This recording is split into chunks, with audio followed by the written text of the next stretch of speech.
Hello, grief growers, and welcome to a live Thursday. I don't want to call it episode, but just a Facebook Live Thursday. I'm so excited to get to talk to you today about self-love and the ways that we love ourselves in the midst of grief and inclusive of the mistakes that we've made and the choices that we've made as a part of grief. Because self-love is a really important piece of the grief story that often goes unspoken about or untalked about, because we're so busy focusing on other things, and B, it's one of the hardest habits to instill in ourselves because we're not naturally self-loving creatures. Society teaches us otherwise. But before I jump into that, I want to tell you about the new Facebook group that I've created. It's a rebranding of my former Windy City Grief Growers, which was just a Chicago-based community of people who are committed to growing through grief and sharing resources and photos and things like that with each other.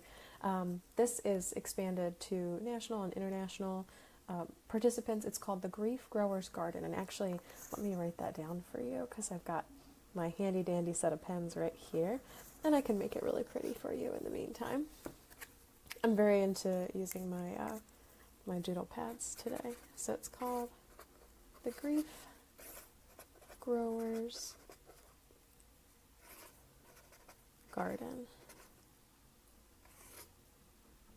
And lately we've had a lot of people joining with a variety of loss stories. We've had people who have created loss in their own lives, in the sense that they have picked themselves up and moved to a different place, or they have chosen to break up with somebody who they were in a relationship with, which is its own kind of grief. But we've also had people who have lost pets recently. We've also had people whose partners, significant others have died recently. And of course, we always have a couple like myself who have lost a parent or parents, and then grandparents and things like that as well.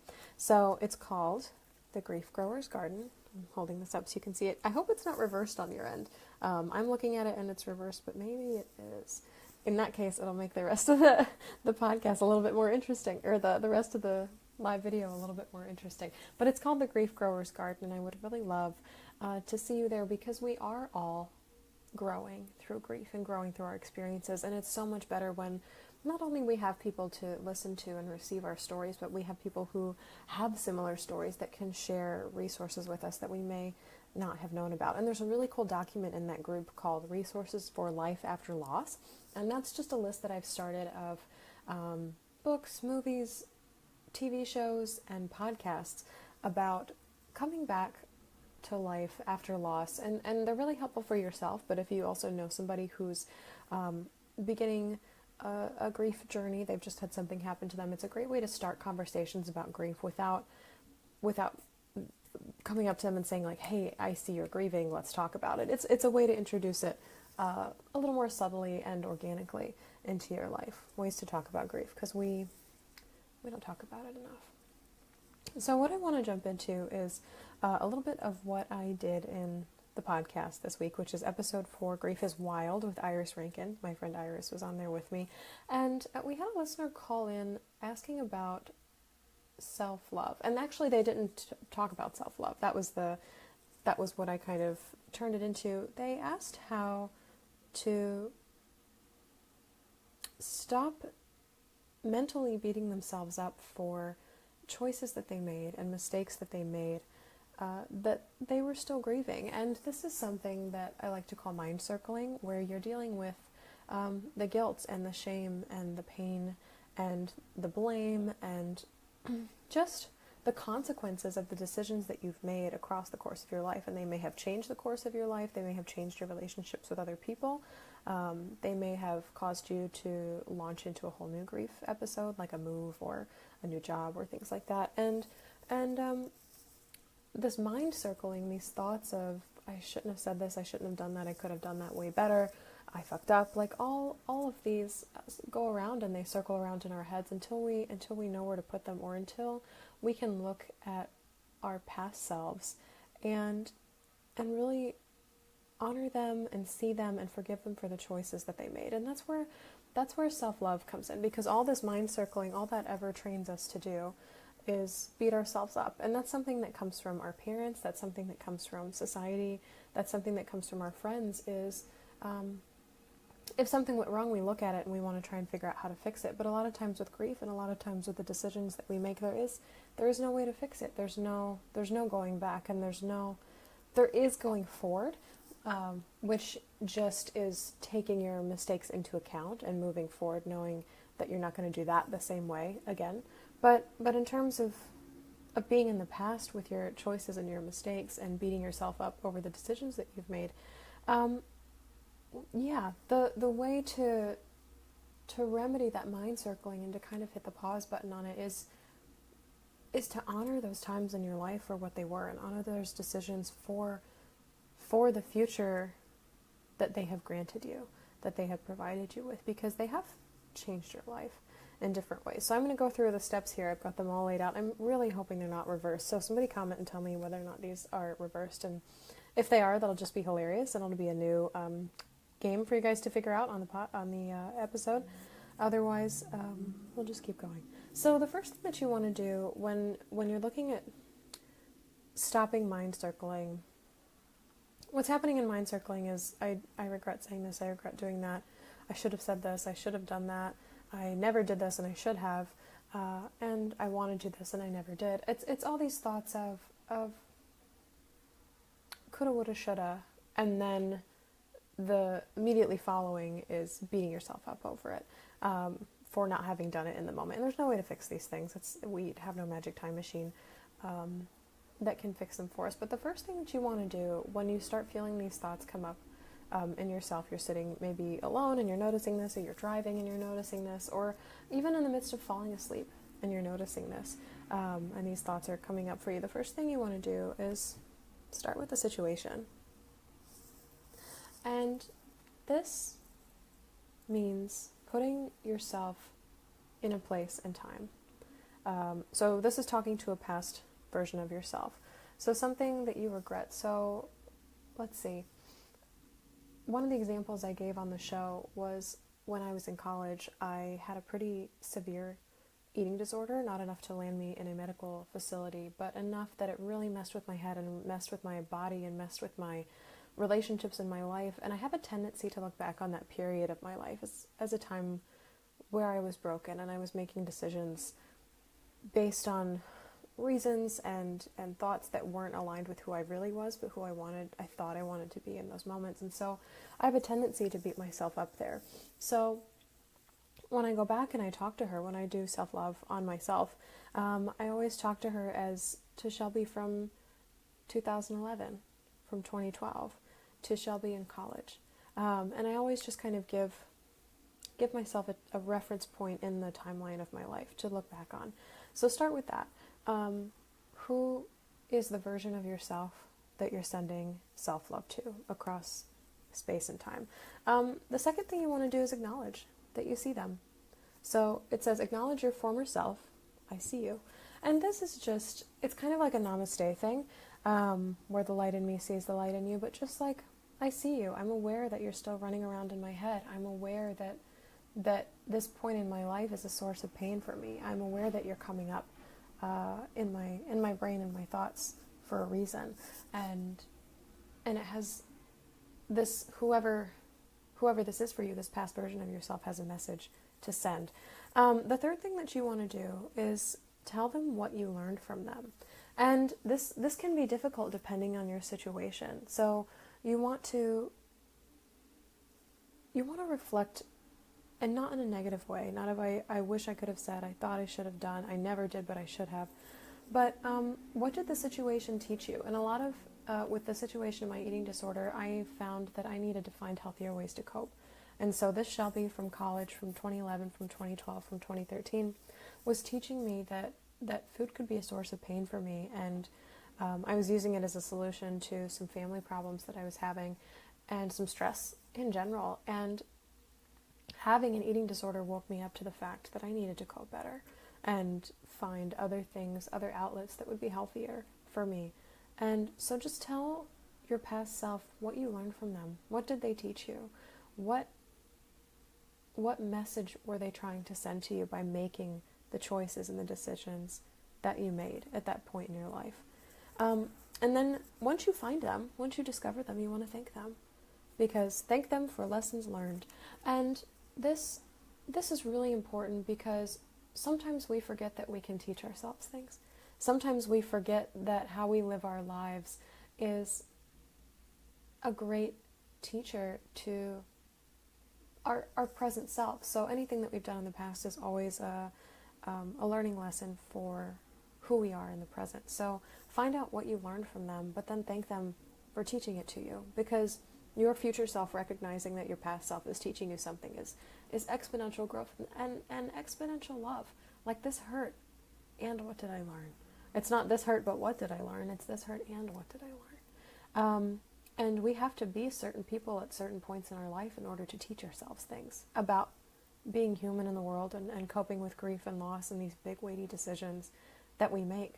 So thank them for the lessons that they taught you, because they are really important. The next thing that you want to do is apologize. And this is really important and often overlooked, because when I say apologize, a lot of people think it's just saying sorry to them for what happened, or sorry for them for the decision that you made. But when I say apologize here, I mean apologize for the fact that you're still beating up a past version of yourself. Apologize to them for the fact that every time that point in time pops up into your brain, you are beating the ever-living crap out of them. You are tearing them down. You're telling them they're stupid or reckless or naive or childish or dumb or fat or heartless or scared, or all of these things that we can just cut ourselves down for. And the way that we cut ourselves down to our past selves, we live that energetically in the present. So if you're cutting down a past version of yourself, there's pieces of who you are now that you don't love. And so to apologize to your past self as a form of self-love is to say, I'm so sorry for continuing to beat you up all these years, however long it's been.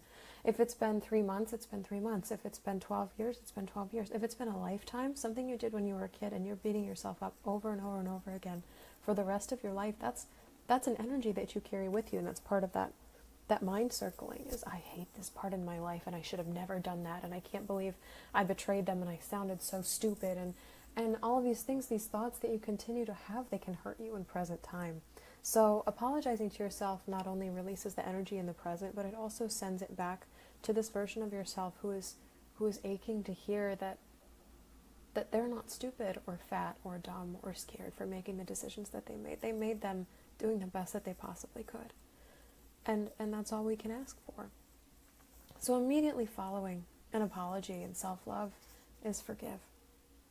And this is one of my favorites, because a lot of times the choices and the decisions that we make across the course of our lives, they do have consequences. They change the course of our lives, whether we're not in relationships anymore, or we lost the house, or we had to move across the country, or we changed jobs, or someone died in a way that we didn't expect them to. We need to forgive ourselves for making the choices that we made, and those choices having consequences. So when I had an eating disorder in 2012, as a result of stress, I not only gained weight, and I have physical marks of that in the form of stretch marks, but there are foods now that I have allergies to, that I have intolerances to, that I'm not able to handle anymore. And so the array of experiences I can have now as my future self was affected by my past self, and I have to forgive her for that, because at the time I was doing the best I knew how to do to cope with my life, and to cope with stress, and to cope with being in college and having 2 parents in and out of the hospital all the time. I did everything I could, and still I was left with these lifelong consequences, and I live with that to this day. So hanging on to these consequences and being bitter about the fact that they exist means you need to forgive. And that just says, I forgive you for actions you took, for words that you said or didn't say that affect how I'm living my life today. And that can be your view of the world, whether or not you trust people. That can be the food you're allowed to eat that doesn't make you sick. That can be how you form and perceive relationships. It can really be anything. Your past self can influence you in a variety of ways. So you want to bring that element of forgiveness in there, and it also just brings, it's the opposite of that beating yourself up. It's a softness that you're meeting yourself with, and it's it's just really beautiful. Yeah. So the last thing that you want to do to kind of wrap this whole self-love practice up into a neat little package is to say, I'm with you. I love you. And this is basically, I'm having this visual in my head of reaching back across time and holding hands with who you were. That person at that point in time who made that decision, who made that choice, who, one moment, I'll wait for the sirens to pass. I live 2 blocks from a firehouse, so you hear sirens and things like that on the podcast all the time. I have this visual, I'm with you, I love you, of reaching back to whoever your past self was and saying, I'm with you, I am no longer fighting you, I love you. And that's really important because up until this point in time, you've probably never told this past version of yourself who you were, that you loved them and you accepted and honored the choices that they made for everything they mean to you now. You've probably never said that. And just that shifting in, you're so fat, you're so dumb, you're so stupid, how could you fucked over our entire lives, that from I'm with you, I love you. It's just so, I get chills thinking about it because this is the stuff that transforms who we are in the present. This is the mentality that says, I am who I am. I've made the choices I've made, and they've been hard, and they've left me with lifelong consequences. And for the longest time, I haven't been able to look at them and be proud of them. And you still don't have to be proud of them, but they happened, and you chose them. And there was a version of yourself that made those choices and made those decisions in the midst of grief because you thought it would be what was best for you at the time. Like, what more can you ask from your human spirit on this planet? I'm with you. I love you. Yeah. And there's immense healing that happens in that. I am so sorry I've been beating you up all these years. I forgive you for everything that you've left me with. I see you at this point, place, and time. Isn't that cool? Isn't that so cool? I'm so excited about this particular visualization with self-love because it hits that pause button on mind circling, and that's something that's so common in the aftermath of grief, is to be beating ourselves the hell up over every single choice and decision we made leading up to a loss. And it just hits that pause button, and you finally get this space to breathe. And you may not be angry. You might still be angry. You might still be sad. You might still be mourning. You might still be absolutely exhausted. But there is this beauty and this love and this compassion, this self-empathy in honoring the fact that you did the very best you could with your life, and you're doing the very best you can with your life. And this is a continual practice. I can't tell you how many times I have sent love back to that 2012 Shelby with an eating disorder. I cannot tell you how many times I look at old pictures of myself, or somebody's telling me a story about what happened a certain year in college, and I was like, oh yeah, that was the year I had the eating disorder, and instantly it's like, shoo, and I start having all these thoughts of, you were so fat, you couldn't get it together, you're dating all the wrong people, you're so stressed out, and blah, blah, and all this other stuff, and it just puts this, stop. To eating disorder Shelby, back in college of 2012. I see you. You taught me through this experience that I needed to find better ways to cope besides food, better ways to handle my stress and handle the grief, the shit that life was throwing at me. Thank you for teaching me those lessons through your actions, through your words, through your energy. I'm sorry for continuing to beat you up in the present. It's not fair, and it's not kind. I forgive you for all the consequences that you've left me with, the way my body looks, the way my brain is sometimes around food, and the allergies that I have, the intolerances that I have. I forgive you for that. I'm with you. I love you. That's Wicked cool, man. Love this. Love this intuitive grief work. These are the tools that help us cope with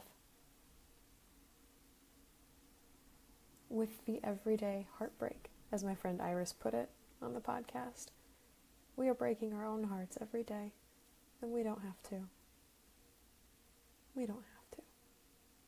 So, I sincerely hope that this visualization and this exercise can be useful for you. It takes literally less than 5 minutes to do. And yeah, I just hope that it brings something to your life, into your space, into your brain, into your heart that you've been waiting to hear from yourself. Because while other people can tell you that everything you did at the time was understandable and everything that you chose at the time was rational or logical or made sense, it doesn't change how we feel about these moments in time. We still feel really crappy about them sometimes, and we beat ourselves up as a result. So be the one person that can tell you that it was alright. Because it was. It always is. So, with that, I will tell you, I see you. I'm proud of you and the work that you're doing in the world. Join me next Thursday as I come on and talk about what we talked about on the podcast. Listen to the podcast from this week if you haven't already. It's a real humdinger if you're a fan of the wildness of grief, the insistence of grief to not leave our lives until we look it straight in the face. It's beautiful. And join my Facebook group, The Grief Grower's Garden. This guy. Join my Facebook group and would love to continue the conversation on grief there with you. I see you. I'm proud of you and the work that you're doing in the world. And I love you. I'll see you next week, guys.